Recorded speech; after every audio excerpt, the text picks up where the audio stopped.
Hey Go Friends! Today we're going to try to make salt dough handprints, a keepsake for quarantine 2020. So you can have a handprint.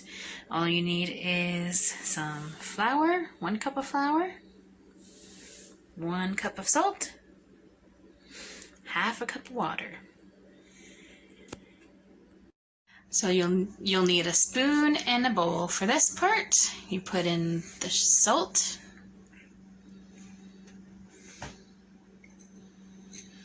That's 1 cup that we measured out, and 1 cup of flour, and half a cup of water. And then mix it together nice and slowly.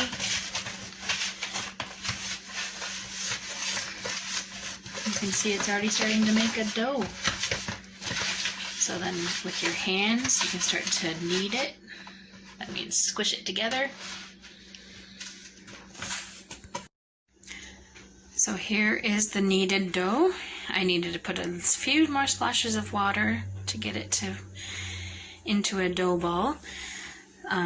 So once you get that, then you can, if you have a rolling pin, you can roll it out, but we sadly don't, so I'm going to probably just squish it into this bowl plate and try to make it a circle in order to put a handprint in there.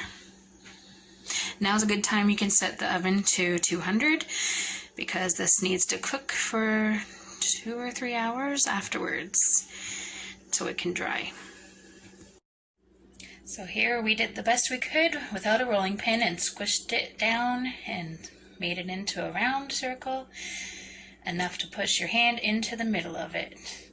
For smaller hands, you could probably just use a cup to make a circle, and it might be easier, but my little boy's hand is fairly big. He's a big boy. And so we're going to push his hand down and make an imprint, and then after that, put it in the oven. Here is his handprint. Either in the handprint or around the handprint. If you have room in the dough, you can put names or the year or even a circle. If it's small enough to hang somewhere, this is the time you want to push a circle through so you have something to hang it up afterwards. And I think that's it. We're going to put it in the oven. And here's the final result. It took about 2 or 3 hours to bake because this is larger. For smaller hands, I think it'd probably take 2 hours. And you don't have to paint it, but it kind of looked like it could use some paint. So my son painted his, and I think that's it. We waited till it cooled down before we painted it, and that took a few hours as well.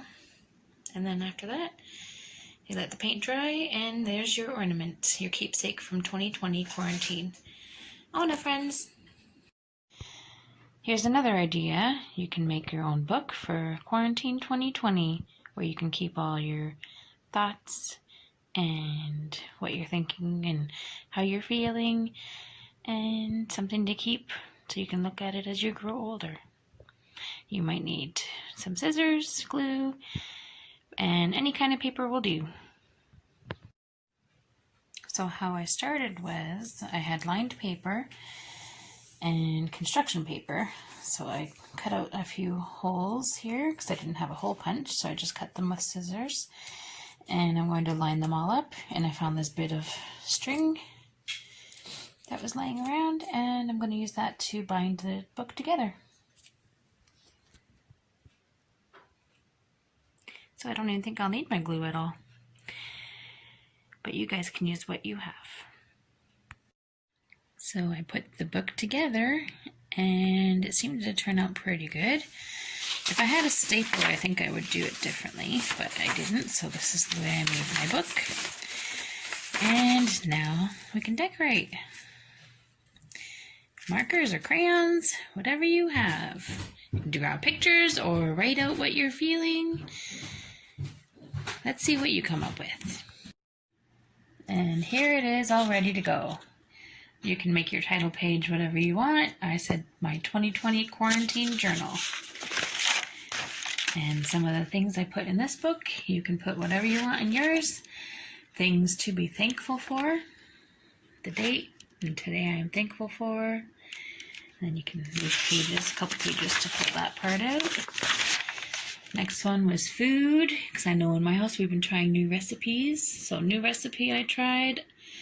And then you can check off the boxes. Amazing, pretty good, not so good. Here's a couple pages. Things I want to learn and do during social quarantine. Distancing. And can you draw a picture for someone you miss? And I'm sure there's lots more we can think of to put in the book. Something else to remember your time during this quarantine. Mona, friends.